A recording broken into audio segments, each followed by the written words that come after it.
Bonjour chers abonnés, les dernières actualités Netflix sont toujours dominées par la série Le problème à trois corps.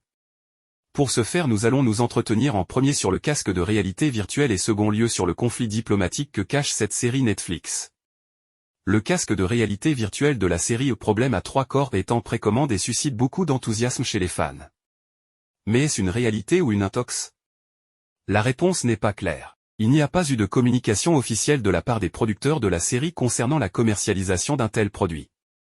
Alors, il est possible que cette information soit une simple rumeur. Cependant, il est indéniable que la technologie de réalité virtuelle est en constante évolution et que la sortie d'un casque inspiré de la série serait une possibilité très attrayante pour les amateurs de science-fiction. L'idée de se plonger dans un univers immersif semblable à celui du problème à trois cordes est certainement alléchante. En attendant une confirmation officielle, les fans devront se contenter de rêver de pouvoir enfiler ce casque de réalité virtuelle et de vivre des aventures dignes de la série. Peut-être un jour cette technologie révolutionnaire verra le jour et permettra aux joueurs de vivre une expérience unique, mais pour l'instant, il semble que ce soit encore un projet lointain. Le problème à trois corps, le conflit diplomatique que cache la série à succès Netflix. En adaptant le roman de science-fiction le plus populaire de Chine, Three-Body Problem, Netflix s'est permis quelques largesses qui déplaisent très fortement à Pékin. Dans l'Empire du Milieu, les critiques fusent. Sortie sur Netflix le 21 mars, la série chinoise, Le problème à trois corps, rencontre un succès mondial.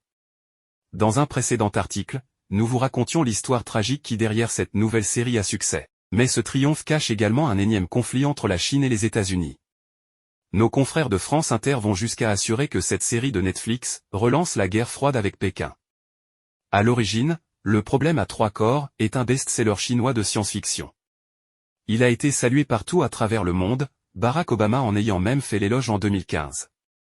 Et Netflix, qui n'est pas accessible en Chine, en a acquis les droits en 2020 via le milliardaire chinois Lin Kui qui rêvait de faire de ce roman le nouveau Star Wars. Seulement, pour réaliser cette adaptation, le géant du streaming a fait appel à des réalisateurs américains, David Benioff et D.B. Weiss, Game of Thrones, a déplacé une partie de l'histoire, qui se passait initialement en Chine, en Angleterre et a effacé les origines asiatiques de nombreux personnages. Surtout les héros de cette histoire ne sont plus chinois mais occidentaux. Rabaisser la réputation de la Chine moderne. Une appropriation culturelle, qui n'est pas du goût de l'armée chinoise, qui dénonce sur son site China Military Online, non disponible en France, une adaptation qui promeut l'hégémonie culturelle américaine sous couvert de diversité. Il est clair qu'après avoir fait main basse sur les droits de propriété intellectuelle avec leur superpuissance, les États-Unis ont voulu tout transformer et remodeler. Le but était de rabaisser la réputation de la Chine moderne, cingle ainsi l'armée chinoise. Le prétendu pluralisme et l'inclusivité ne peuvent cacher leur discrimination et leur hostilité profondément enracinée envers les autres civilisations. Selon Voa News, les Chinois qui ont pu regarder la série sont également très critiques vis-à-vis de cette interprétation, l'accusant notamment d'être stéréotypée. Certains internautes ont même accusé Netflix de présenter intentionnellement la Chine sous un mauvais jour, en supprimant l'histoire de certains personnages chinois ou en les rendant purement diaboliques. Et le fait d'avoir attribué un rôle à l'acteur noir Jovan Adepo contribue largement à ces critiques. Kino Trailer TV vous remercie pour votre attention et vous prie de vous abonner massivement sur cette chaîne.